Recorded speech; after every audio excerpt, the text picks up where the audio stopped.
dari kegelapan menuju terang. Saudara-saudari yang terkasih, hari ini gereja merayakan Minggu Letare, Minggu sukacita di tengah perjalanan prapaskah kita.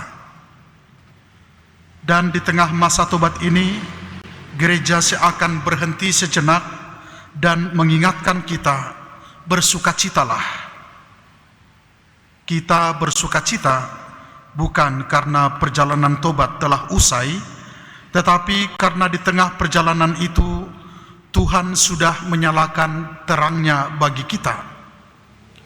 Maka setiap langkah pertobatan selalu sebuah perjalanan menuju terang Allah. Bacaan pertama hari ini dari kitab Samuel menyampaikan kepada kita sesuatu yang amat penting tentang bagaimana cara Tuhan melihat manusia. Ketika Nabi Samuel datang ke rumah Isai untuk mengurapi raja yang baru, ia langsung tertarik kepada Eliab, anak yang paling gagah dan anak yang paling mengesankan. Secara manusiawi, wajar jika kemudian Nabi Samuel berpikir bahwa dialah orang yang dipilih oleh Allah untuk menjadi raja.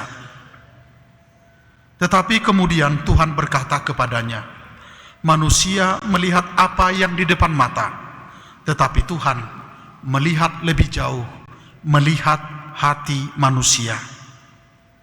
Kita tahu bahwa dalam kisah tadi, akhirnya yang dipilih bukan anak yang paling kuat atau anak yang paling menonjol, tetapi Daud, anak bungsu yang wajahnya kemerah-merahan, dan bahkan dia adalah anak yang tidak diperhitungkan untuk menjadi raja. Dari kisah perjanjian lama ini, kita belajar bahwa cara Tuhan melihat sangat berbeda dengan cara kita, cara manusia melihat. Kita cenderung menilai dari penampilan, cenderung menilai dari kekuatan, cenderung menilai dari prestasi atau keberhasilan. Tetapi sekali lagi, Tuhan melihat lebih jauh. Tuhan melihat yang terdalam, yakni hati manusia. Sementara dalam bacaan Injil kepada kita diperdengarkan sebuah kisah yang hendak menuntun kita kepada sebuah pertanyaan yang sederhana tetapi amat mendalam, yakni pertanyaannya, seberapa baik kita sebenarnya melihat. Saya cukup yakin bahwa sebagian besar dari kita dapat melihat dengan baik. Dari sini kelihatan tidak banyak yang pakai kacamata. Itu mengandaikan bahwa Bapak Ibu bisa melihat dengan baik. Ya. Tetapi di antara kita juga ada orang yang pada akhirnya harus atau memakai kacamata agar dia bisa membaca atau melihat yang jauh lebih terang. Injil hari ini mengingatkan kita bahwa ada kebutaan yang jauh lebih dalam daripada kebutaan fisik atau kebutaan mata. Sekali lagi, ada kebutaan yang lebih dalam daripada kebutaan fisik, yaitu kebutaan hati. Kebutaan hati membuat kita sulit melihat kebaikan dalam diri orang lain. Hati yang buta membuat kita tidak mampu melihat kebaikan dalam diri orang lain. Semuanya jelek. Ya, itu pertama. Yang kedua, kebutaan hati juga membuat kita sulit melihat karya Tuhan dalam diri kita. Ya, ada orang yang selalu merasa dirinya tidak pernah diberkati. Dia selalu membandingkan dirinya dengan orang lain. Akhirnya dia kehilangan sukacita. Dia tidak bisa bersyukur dengan apa yang ada dalam dirinya. Ini karena kebutaan hati. Atau kebutaan hati yang lain adalah kita bisa menjadi buta terhadap penderitaan orang-orang di sekitar kita, bahkan di rumah kita. Ya. Celakanya kadang-kadang kita menikmati penderitaan orang lain. Ini lebih parah. Sekali lagi, ini terjadi sebagai cerminan bahwa hati kita telah buta. Maka ketika Injil hari ini bercerita tentang seorang yang buta sejak lahir, maka kita melihat sebuah pengajaran yang perlu kita dalami, kita renungkan untuk kehidupan kita. Ada satu hal yang menarik dari kisah tadi. Kalau kita melihat dalam berbagai mujizat yang terjadi dalam kitab suci, biasanya orang datang dan memohon kepada Yesus. Tetapi dalam kisah tadi, Yesus yang melihat orang itu sedang ada di tengah kerumunan. Yesuslah yang pertama melihat dia. Yesus yang lebih dahulu menyapa dia. Di tengah banyak orang yang lalu lalang, Yesus berhenti dan memperhatikan dia. Bagi banyak orang, mungkin orang buta itu hanyalah seorang pengemis yang biasa duduk di pinggir jalan. Tetapi bagi Yesus, ia adalah seorang pribadi yang berharga. Bagi orang, mungkin dia hanya seorang pengemis, tapi bagi Yesus, dia adalah pribadi yang berharga. Karena dia adalah pribadi yang berharga, Yesus kemudian menyentuh hidupnya. Dikisahkan tadi bahwa Yesus mengoleskan tanah pada mata orang itu dan menyuruhnya pergi membasuh di kolam Siloam. Orang itu taat. Dia melakukan apa yang diminta oleh Yesus, dan ketika ia kembali, matanya sudah dapat melihat. Bapak, Ibu, dan saudara-saudara terkasih, kisah ini sesungguhnya bukan hanya persoalan mata fisik yang sembuh. Tetapi kalau kita renungkan lebih jauh, kisah ini adalah kisah tentang para katekumen. Ada katekumen di sini angkat tangan yang sedang belajar agama, katekumen. Ada beberapa di antara kita katekumen dewasa, ya. Nampaknya gereja kita terberkati. Setiap tahun ya, ada begitu banyak katekumen. Maka kisah ini adalah kisah tentang para katekumen, yaitu kisah tentang terbukanya mata iman. Ya. Kisah ini adalah kisah tentang perjalanan iman yang berkembang sedikit demi sedikit sampai pada pengakuan bahwa Yesus adalah Tuhan. Mari kita lihat bagaimana tadi kisah itu menceritakannya. Setelah peristiwa penyembuhan, orang-orang bertanya kepada orang yang disembuhkan itu, "Siapa yang menyembuhkan engkau?" Orang itu dalam bacaan yang panjang hanya berkata bahwa yang menyembuhkan dia adalah seorang yang bernama Yesus. Ia belum mengenal Yesus secara penuh. Ia hanya tahu namanya, yang menyembuhkan seseorang bernama Yesus. Lalu orang yang disembuhkan tadi dibawa orang banyak kepada orang-orang Farisi. Dan orang-orang Farisi mulai menginterogasinya.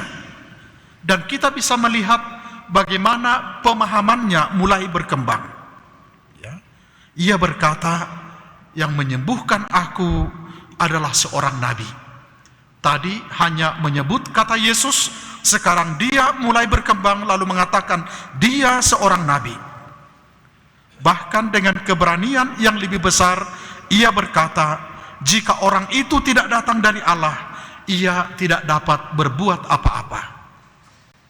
Dari sekedar mengenal nama, lalu berkata ia seorang nabi, sekarang dia mengatakan bahwa orang itu yang menyembuhkan saya datang dari Allah. Dan kita tahu apa akibatnya? Karena keberanian itu, tadi dikisahkan bahwa ia diusir dari sinagoga.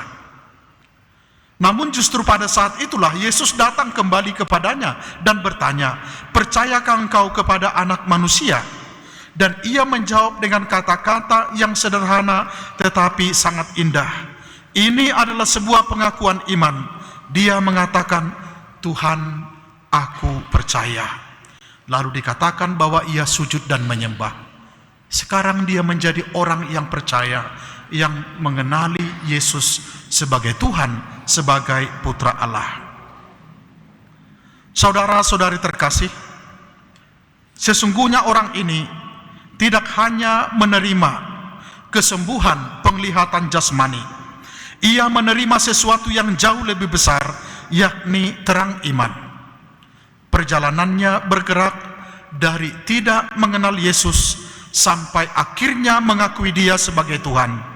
Ia benar-benar berjalan dari kegelapan menuju terang iman. Tetapi dalam Injil juga yang kita dengarkan hari ini, ada kontras yang lain, sesuatu yang sangat berbeda, yang nampaknya sangat menyedihkan.